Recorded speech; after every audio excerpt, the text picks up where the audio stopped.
Bueno, Javier, entonces, pues nuevamente agradecerte aquí tu presencia, también a la editorial Edasa, pues por esta oportunidad de tener este conversatorio contigo y sobre todo, pues hablar de tu novela El Tesoro de la Girona. Entonces, bueno, nos gustaría empezar que te presentaras un poco para las personas que nos siguen, pues saber quién es entonces Javier Pellicer. Bueno, pues soy simplemente un escritor más de los muchísimos que somos en España, quizás demasiados y muy pocos lectores para tantos autores, pero bueno, no tengo nada especial. Yo me llevo muchísimos años escribiendo, crecí como autor sobre todo en literatura fantástica, de terror, he tocado un montón de géneros y bueno, un buen día pues quise asumir un reto nuevo y empecé a escribir sobre novela histórica. Y la verdad es que me lo pasé genial y descubrí un género que conocía como lector, pero no como autor, y la verdad es que me lo he pasado genial con todas estas novelas que he sacado y he podido por fin publicar y bueno, encontrar un público y la verdad es que me lo paso muy bien escribiendo novela histórica y bueno, pues, hemos crecido con una cosa, pero nunca sabemos cómo vamos a acabar escribiendo, qué tipo de género vamos a acabar escribiendo. Vale, tú entonces naciste en Valencia y trabajaste como ebanista, ¿no? Sí, fui ebanista durante muchos años. Ahora, afortunadamente, he podido ya cumplir el sueño de trabajar de lo que me gusta y estoy trabajando como corrector bueno, y haciendo informes editoriales y este tipo de cosas y correcciones. Y, bueno, pues ahora estoy metido en la literatura prácticamente las 24 horas del día. Pero empezó como un hobby, o sea, empezaste a escribir y...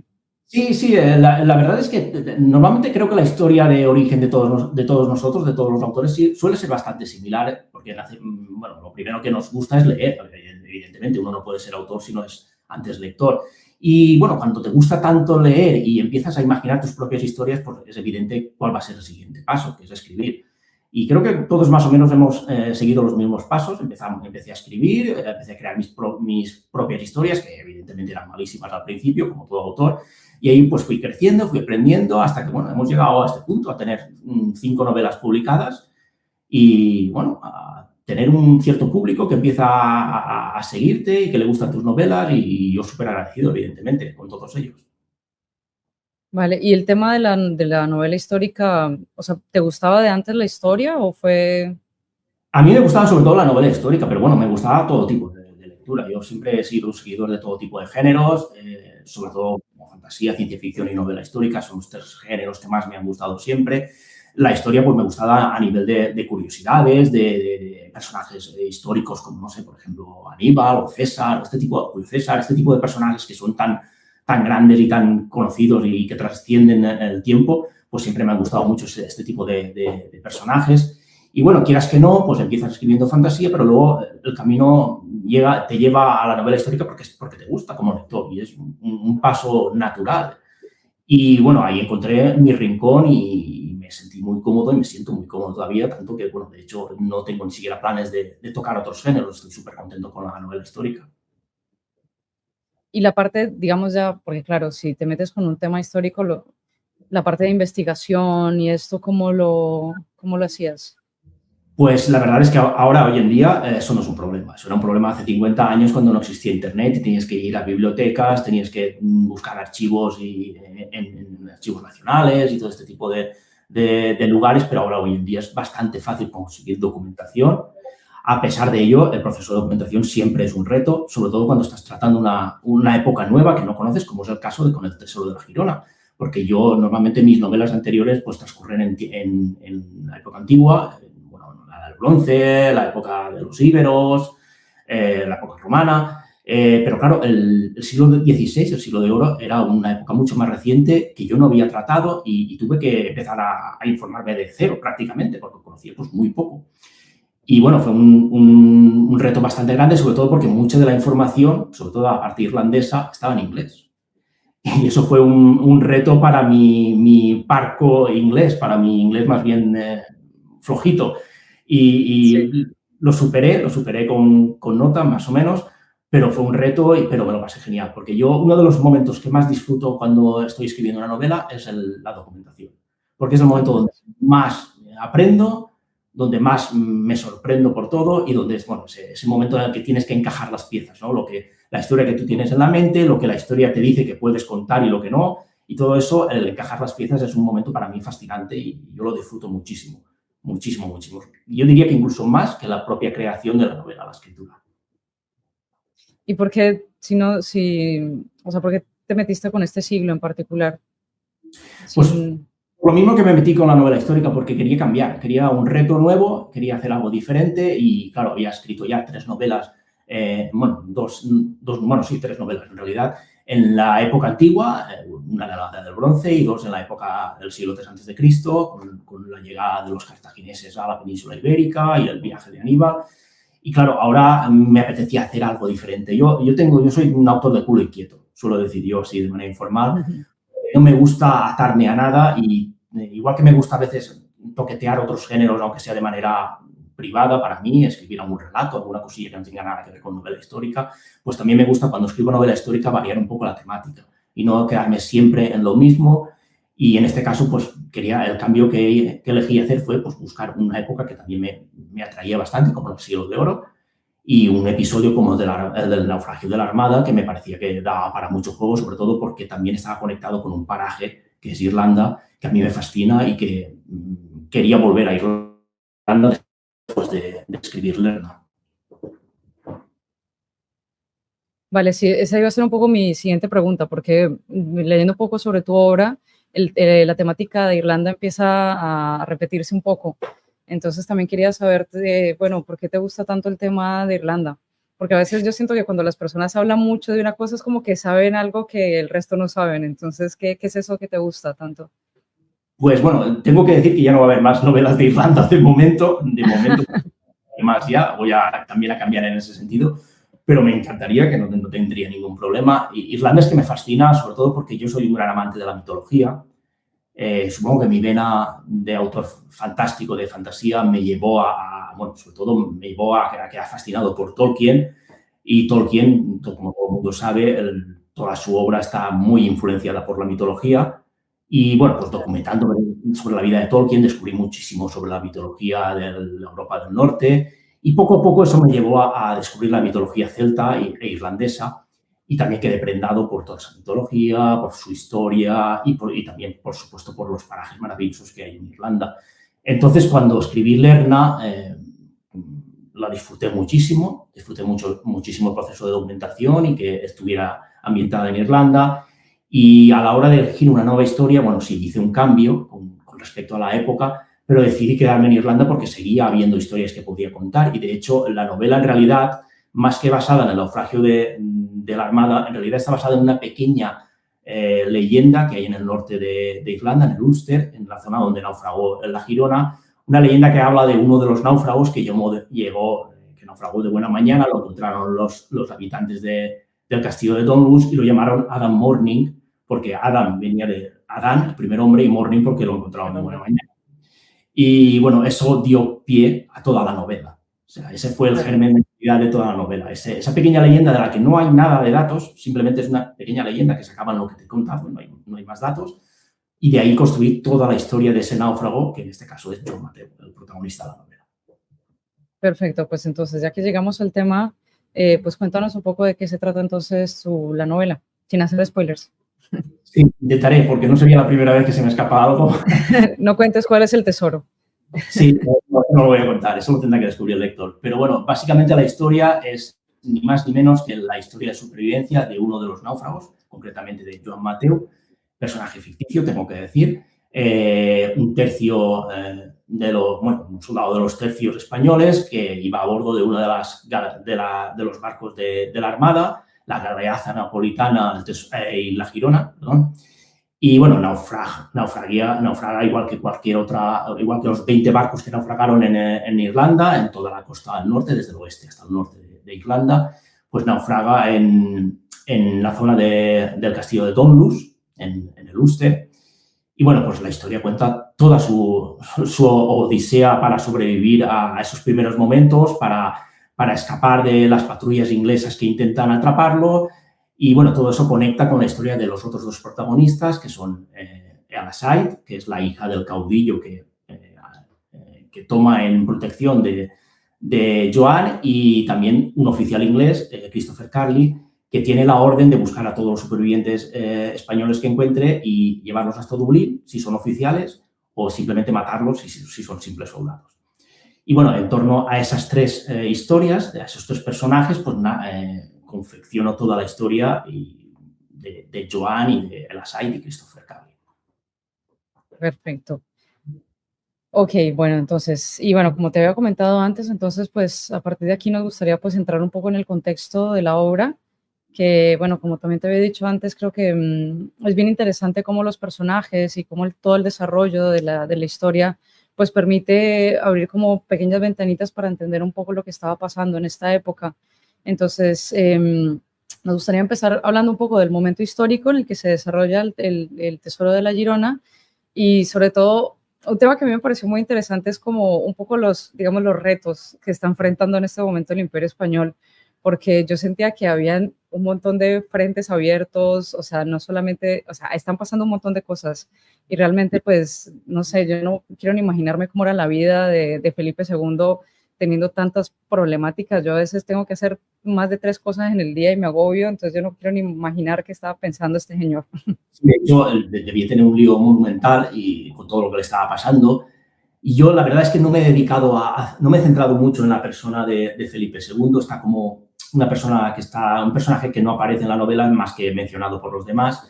Pero hay autores que sí que le han dado un recorrido muy grande, como por ejemplo Víctor Fernández Correa, autor de Mühlberg, también de Edasa, que sí que lo retrata un poco más en su novela, y otros autores que lo retratan mucho porque es un personaje fascinante que en ese momento tenía una responsabilidad enorme porque él sabía y notaba y percibía que el imperio se le estaba empezando a desmoronar. Aunque todavía nadie era del todo consciente, pero tenía frentes abiertos por todos lados. O sea, tenía por un lado el tema de las Américas, con todos los piratas ingleses atacando de vez en cuando a sus convoyes.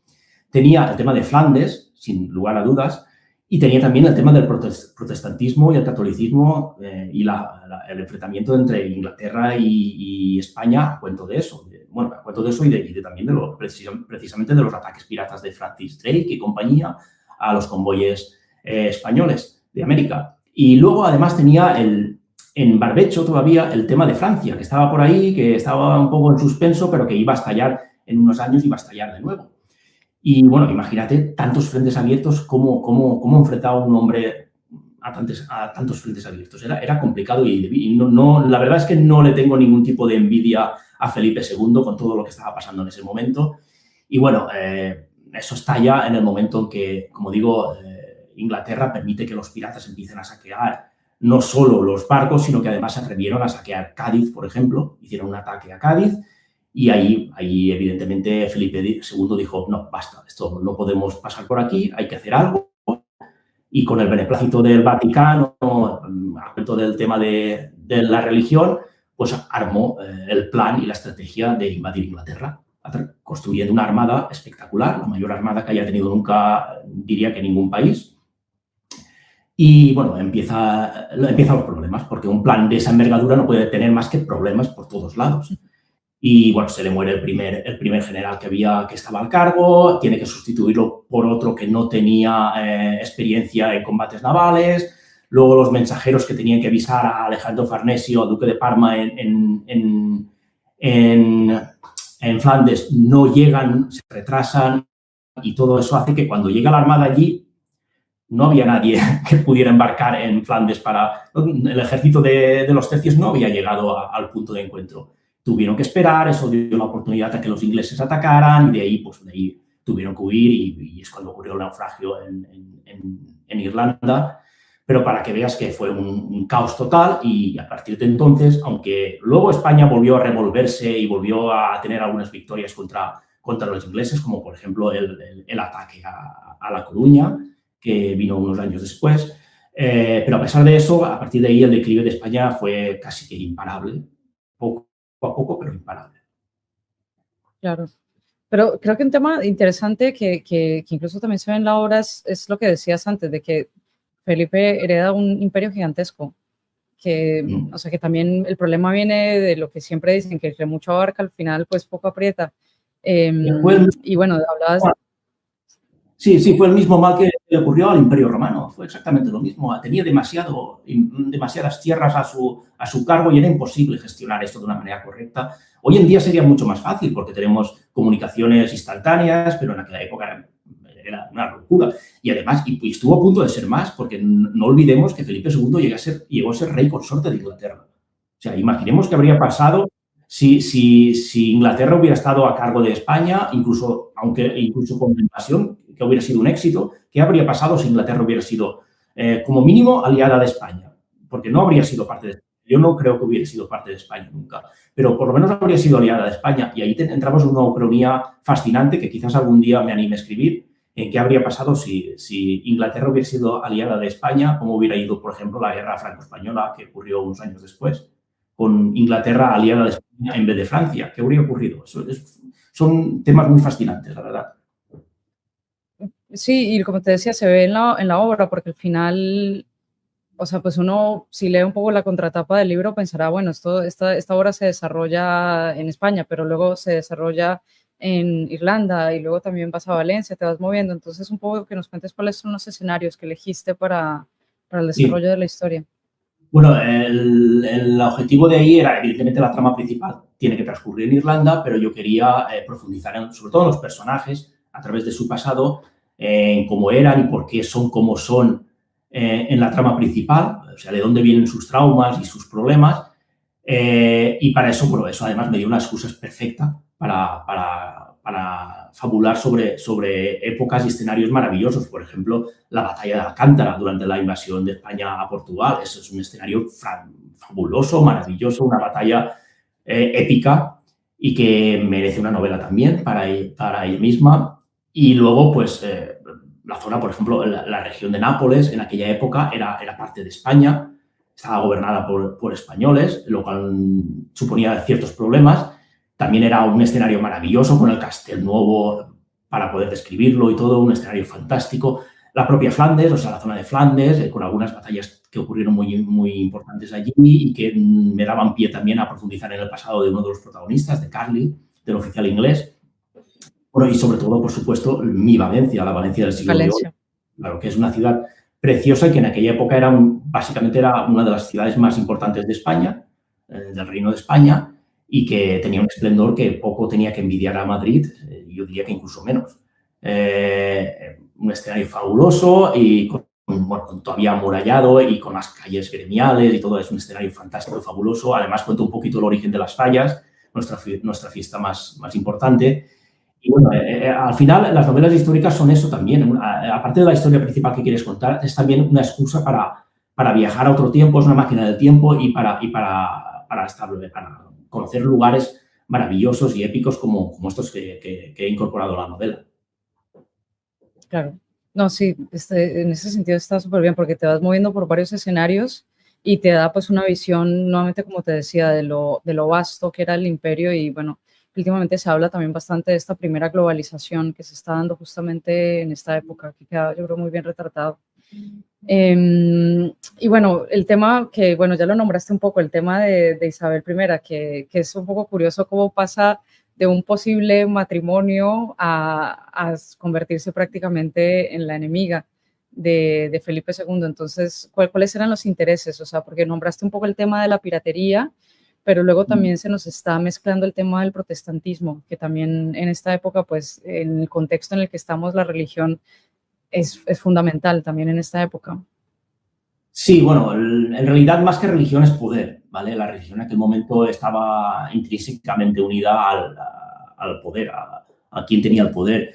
Evidentemente, Felipe II era el adalid del cristianismo, del catolicismo en aquella época, era el principal defensor, y Isabel I era la enemiga acérrima desde que su padre, por cuestiones maritales, quiso romper un matrimonio, la Iglesia no se lo permitió y a partir de ahí, pues, con esa excusa, pues, se pasó al protestantismo y de aquellos polvos estos lodos, ¿no? por así decirlo. Y al final Isabel I volvió al protestantismo y, bueno, en ese sentido fue una lucha encarnizada entre los dos imperios, pero en realidad no se estaba dirimiendo, en mi opinión, no se estaba dirimiendo en realidad qué religión que iba a seguir cada uno. O sea, aquí lo que se estaba dirimiendo era quién iba a ser la potencia ¿Quién manda? europea de los siguientes años, de las siguientes décadas.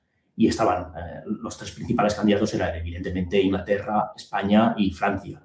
Y Francia estaba todavía letargada en ese momento, pero en ese momento la principal contienda estaba entre España y Inglaterra. Por ejemplo, con Flandes, la intervención inglesa en Flandes lo que pretendía era eso, era debilitar el poder español, entretener también más tiempo a España en la guerra de Flandes para que los locales no ganaran y se prolongara más la contienda, y así ellos, mientras tanto, podían seguir con sus asuntos, atacando los barcos españoles y planteándose su expansión y su reto armamentístico contra España y luego contra Francia si hubiera hecho falta. O sea que en ese sentido, al final fue una lucha de poder más que una lucha de credos ni nada por el estilo. La religión era secundaria en realidad. Aquí lo que importaba era quién ostentaba el poder. Era un juego de tronos, nunca mejor dicho. Sí, incluso me parece interesante el detalle de que a ver, es que no puedo, o sea, como que leo el nombre de la chica, pero no sé muy bien cómo se pronuncia. Elisabeth, ¿cómo se pronuncia? Elisabeth, bueno, que venía de un clan escocés, ¿no? Sí. Que la reina, el tema escocés también también hay una batalla ahí con el tema del... De hecho, el clan MacDonald, que es el que acoge a Joan Mateu, al protagonista, tenía sangre irlandesa, por una parte, por la parte materna del personaje de Alaside, y sangre escocesa por parte de su padre, de Sorley Boy. En ese caso tenía doble motivo para odiar a los ingleses, por ser escoceses y por ser irlandeses. O sea que imagínate, no podían verlos ni en pintura, y más porque tenían un pasado con los ingleses bastante fuerte, como cuento en la novela, y no podían los irlandeses en general no podían ver a los ingleses, aunque siempre había algunos clanes que eran más propensos a crear alianzas con Inglaterra, pero siempre en beneficio propio y para enfrentarse a otros clanes, porque muchas veces olvidamos que Irlanda en esa época era un tapiz diríamos, de pequeños reinos enfrentados entre sí, casi tanto como enfrentados a los ingleses. Y por eso no lograron nunca defenderse contra los irlandeses, porque estaban a la cresca con ellos y era muy difícil crear alianzas entre ellos contra un invasor externo. Claro. Bueno, y bueno, que ya lo hemos estado tocando un poquito por encima, pero hablar pues justamente del tema de la Armada de Felipe II, que bueno, pues hay muchos temas que siempre están muy alrededor, el tema del nombre, la polémica pues de quién puso el nombre, pero sobre todo hablar un poco de, por ejemplo, cuál era el interés, porque se habla de que iba a ser una invasión, que realmente quería entonces destronar a la reina, entonces cuál era un poco el interés que había entonces en esta época con Inglaterra. Bueno, el interés de Felipe II era directamente derrocar a la reina. O sea, en teoría debía ser una campaña muy rápida. O sea, desembarcaban en el sur de Inglaterra, lo más cerca de Londres posible, llegaban a Londres, tomaban a la reina, se la llevaban o la dejaban prisionera o lo que fuera, y ponían a un rey afín a los intereses españoles. Esa siempre fue la idea. Yo creo, esto se ha debatido mucho, pero yo creo que la intención de Felipe II nunca fue anexionar Inglaterra al Imperio Español. O sea, lo que quería simplemente era tener allí un monarca que fuera aliado con los intereses españoles y ya está. También se ha hablado mucho que la estrategia podría haber sido otra, podrían haber desembarcado en Irlanda y haber ayudado a los irlandeses para que los irlandeses se sumaran a la contienda luego llegando a Inglaterra. Pero yo creo que eso no habría sido demasiado práctico porque, como digo, los clanes irlandeses estaban totalmente dispersos y no se ponían de acuerdo entre sí. Entonces, conseguir una alianza de los irlandeses habría costado mucho tiempo en el que los ingleses habrían podido defenderse mucho mejor y preparar las defensas. Entonces, creo que Felipe II su intención era esa, una campaña rápida, fulgurante, llegar a Londres, coger a la reina y poner a un monarca afín a sus intereses. No ocurrió así, evidentemente, la cosa no funcionó y, bueno, nos queda, como digo, la pregunta esa de qué habría pasado si hubiera ocurrido todo eso. Claro, y al final Felipe bueno, lo que comentaba es que hubo problemas de descoordinación, falta de conocimiento de los navegantes en este caso, y con lo que no contaba, que era la lucha contra los elementos, ¿no? Sí, y además es que, bueno, la Armada se creó a través de todo barco que pudo captar Felipe II, barcos que no estaban preparados para navegar en un océano abierto, ¿vale? Que habían sido creados y fabricados en el Mediterráneo, como la mismísima Girona, que era una galeaza napolitana, estaba preparada para navegar son aguas mucho más El calmadas. Mediterráneo es una piscina a comparación del Atlántico. Más en aquella época, que además había un frente tormentoso muy grande en la zona del Mar del Norte, precisamente al norte de las Islas Británicas, pues con eso no pudieron. Entre que ya estaban tocados con el enfrentamiento con los ingleses en Gravelinas, que estaban muy tocados y la mayoría de barcos estaban, pues, que más de uno habría podido naufragar perfectamente antes, pero si además lo enfrentas con una gran tormenta, pues el resultado era inevitable. Más de 20 barcos naufragaron en las costas irlandesas y pudieran haber sido muchos más, porque, ya te digo, estaban todos hechos un guiñapo, todos los barcos, y llegaron muy apurados luego a la península ibérica los que lograron llegar. O sea que, por ejemplo, la misma Girona tuvo que embarrancar muchas veces para poder reparar timón, velas y todo esto, y llegó a albergar hasta 3 tripulaciones de otros 2 barcos. O sea, había 3 tripulaciones al mismo tiempo, más de 1000 navegantes en un mismo barco que estaba preparado para 300. Eso fue una locura, era imposible que pudieran sobrevivir a eso. Y bueno, en el naufragio, pues eso, murieron casi todos. O sea, simplemente hubo 5 o 6 supervivientes, creo. Y bueno, de ellos se sabe muy poco de ellos, solo hay nombres de 2 o 3. El resto, bueno, eso da pie a un novelista como yo, pues para poder ficcionar y crear personajes ficticios, evidentemente. Este tipo de barco vienen siendo como las galeras, pero era un poquito más grande, entiendo, ¿no? Sí, un poquito más, pero bueno, la fisonomía era básicamente lo mismo. Sí, ¿no? Los barcos no habían variado tanto, en realidad. Seguían utilizando más o menos los mismos sistemas que en la antigüedad, pero evidentemente pues, más grandes, con más capacidad para la carga, porque era lo que principalmente predominaba en aquel momento, el comercio con las Américas y el comercio en el Mediterráneo. Entonces, los barcos generalmente estaban preparados para una gran carga. Pero claro, no para 1000 y pico tripulantes. Eso era excesivo y más en aquel estado que había quedado. Claro. Y bueno, pues a partir de aquí, pues lo que habíamos dicho, pues que tiene pues este duro golpe y luego a partir de aquí pues vienen dificultades económicas, pues vienen una serie de bancarrotas y luego se habla bastante de cómo empieza pues este proceso ya más de decadencia, de que tenemos pues el siglo de oro y a partir de aquí pues ya la cosa empieza a pintar bastante mal para el Imperio Español. Sí, fue inevitable. El colapso era inevitable. Le habría pasado a cualquier otro imperio, incluso mucho antes. De todas maneras, la degradación fue bastante lenta. Todavía estuvimos durante muchos años como una gran potencia. De hecho, en realidad no llegó a materializarse, la debacle no llegó a materializarse hasta el siglo XVIII, XIX, cuando de verdad el Imperio Español acabó en nada y nos acabamos convertidos Claro. más en lo que somos ahora, en un simple país y ya está. Ahí, bueno, con la pérdida de las últimas colonias y todo esto es donde se ratificó la absoluta decadencia de España comparada con lo que tenía antes, evidentemente. Ahora mismo España es un país próspero y que está muy bien y de un nivel de vida bastante alto, pero claro, en aquel momento, de lo que veníamos, de ser el imperio más grande del mundo, a quedar en poco más que un país más del montón, pues evidentemente el golpe fue devastador. Pero, como digo, no fue un golpe directo simplemente de hoy para la mañana, fue una cosa que llevó su proceso, fue un proceso lento y bastante doloroso, sobre todo para los monarcas que veían como su prestigio iba cayendo, no había manera de hacer nada al respecto, no hubo ninguna manera de hacer nada. Bueno, como lo decías antes del Imperio Romano, que no fue una caída de un día para otro y que al Exacto. final terminan siendo muchos los factores, tanto internos como externos, lo que terminan condenando. Qué curioso No, que las de las últimas colonias que se pierden son justamente las Filipinas, ¿no? Que vienen con el nombre de Felipe. dato, curioso dato.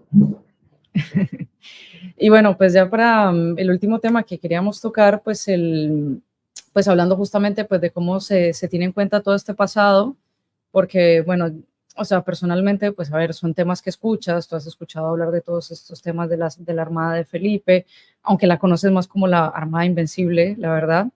Pero son un montón de historias. Yo a veces siento que la historia de España está llena de capítulos llenos de épica, sucesos increíbles, que realmente si tuviera un Hollywood de España, pues estarían llenas de películas que serían increíbles, la verdad, pero al final desconocemos mucho de esta historia y cómo en el caso, por ejemplo, de Irlanda, se conoce más el tema de la Girona, se valora un poco más eso. Entonces, ¿tú cómo ves este tema en este caso puntual?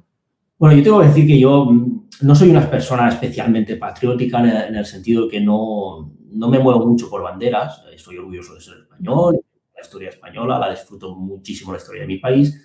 Pero bueno, sí que es verdad que echas en falta quizás un poquito que se ponga más en valor nuestra propia historia. Lo he visto también, por ejemplo, con el tema de los íberos, que es una cultura que a mí me fascina y que fueron los protagonistas de mis primeras novelas. Y veo que es una cultura que es poco conocida y, de hecho, son importantísimos en nuestra historia española. Y con la Armada pasa un poquito lo mismo. Es difícil no llamar la Armada Invencible. A mí también se me escapa alguna vez porque estamos muy predispuestos a eso, pero en realidad nunca se llamó. Nunca, Le pusieron ese nombre y quedó. Ni siquiera los ingleses la llamaron así, por mucho que se diga. Normalmente los ingleses la llamaban la Spanish Armada y nunca la llamaron la Armada Invencible en ningún momento.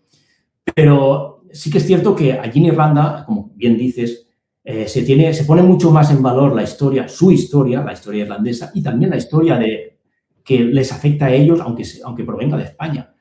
En Irlanda se tiene un gran aprecio por los españoles porque se suele decir que los primeros irlandeses fueron españoles, de hecho fueron gallegos, y esto lo ha demostrado la genética. Y claro, tienen un cariño muy especial por nosotros, por los españoles, y cuando un suceso como el naufragio de la Armada ocurre en sus costas, pues evidentemente eso les impactó muchísimo. Y hoy en día hay un montón de referencias en el norte de Irlanda al naufragio. De hecho, hay una ruta a pie que se llama la ruta de Alfonso de Cuéllar, que fue uno de los... de Fernando de Cuéllar, que fue uno de los supervivientes más famosos de la Armada.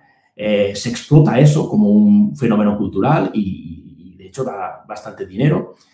También hay varios monumentos, precisamente en el castillo de Donlus, donde naufragó la Girona, hay diversos monumentos. De hecho, ahora mismo, hace unas semanas, se alzó un nuevo monumento a la Girona, donde se ve la Girona en una especie de cuadro virtual, como si todavía estuviera navegando por las costas. Eso frente a las del Castillo de Donlus. Es una cosa muy bonita y muy interesante. Y, de hecho, se pone mucho más en valor allí y se hacen convenciones sobre la Armada todos los años. Y es agradable ver que, por lo menos allí, sí que se cuida la historia. Y es algo que, aunque aquí en España estamos mejorando en ese sentido, cada vez creo que se más el turismo cultural e histórico, creo que todavía nos queda mucho camino por andar en ese sentido y yo sí que me gustaría ver cómo se explota más, aunque sea por motivos económicos, me da igual, la cuestión es que se ponga en valor nuestra historia y que la gente, la nueva generación la conozcan y que no se sientan perdidos cuando lean una novela histórica y que no les suene a chino y, sobre todo, que no olviden los errores pasados, porque, como solemos decir tantas veces, si olvidamos el pasado, pues vamos a repetir los mismos errores. Claro. Sí, bueno, precisamente por eso creo que el valor de este tipo de novelas, porque como te decía, ha sido una excelente oportunidad para abrir este capítulo de la historia y creo que es muy interesante cómo, o sea, realmente a veces uno cuando lee novela histórica, pues a veces tiene que haber una especie de equilibrio entre la narración y lo que está pasando alrededor. Entonces creo que esta novela pues logra un muy buen equilibrio y por los lugares, por los personajes y por el mismo relato, te permite como hacerte preguntas e interesarte más por esta época. De hecho, esa es la virtud principal de las novelas históricas. No son ensayos y no pretendemos que la gente aprenda historia leyendo nuestras novelas, porque no es ese su fin. Su fin principal, eso no hay que olvidarlo nunca, es entretener a la gente. Pero aparte de eso, para nosotros es maravilloso que nuestras novelas sirvan de portales para que la gente que no conoce, por ejemplo, el Siglo de Oro en este caso, pues que se sienta interesado, que sienta curiosidad y que luego vaya y busque, pues no sé, ensayos o archivos académicos o que se vaya a buscar un vídeo en YouTube o lo que sea sobre el tema. Es interesante que sirva para eso. no para enseñar, sino para que pique el gusanillo y tengan curiosidad y quieran. Curiosidad. Exacto. Claro, bueno, pues en ese sentido, excelente novela porque de verdad lo disfrutamos bastante con la lectura y bueno, pues de verdad que abrió como un capítulo bien interesante, me gustó mucho y a partir de ahí, pues como tú mismo dices, me empecé a meter en un montón de temas y bueno, empecé como a procrastinar un montón con un montón de temas y por eso pues te agradezco mucho. También te agradezco mucho tu tiempo y bueno, pues invitar a todos a que conozcan la novela, la lean y bueno, nosotros en la parte de abajo vamos a dejar los links para cualquier persona que esté interesada, pues que se acerque un poco más a tu obra y bueno, esperando también la siguiente con mucha expectativa. Vale, muchas gracias a vosotros. Ha sido un placer estar aquí, charlar con vosotros. Ya sabéis que a los autores nos gusta muchísimo hablar de nuestras novelas. En ese sentido, somos incansables y nos encanta poder hablar y conectar con el lector. Y así que estas oportunidades las agradecemos mucho. Así que muchísimas Bueno, gracias. pues con muchísimo gusto, Javier. Y nada, aquí te esperamos también en Barcelona, por si algún momento vienes, aquí estamos. Espero que... ¿Listo? Vale, muchas Bueno. gracias.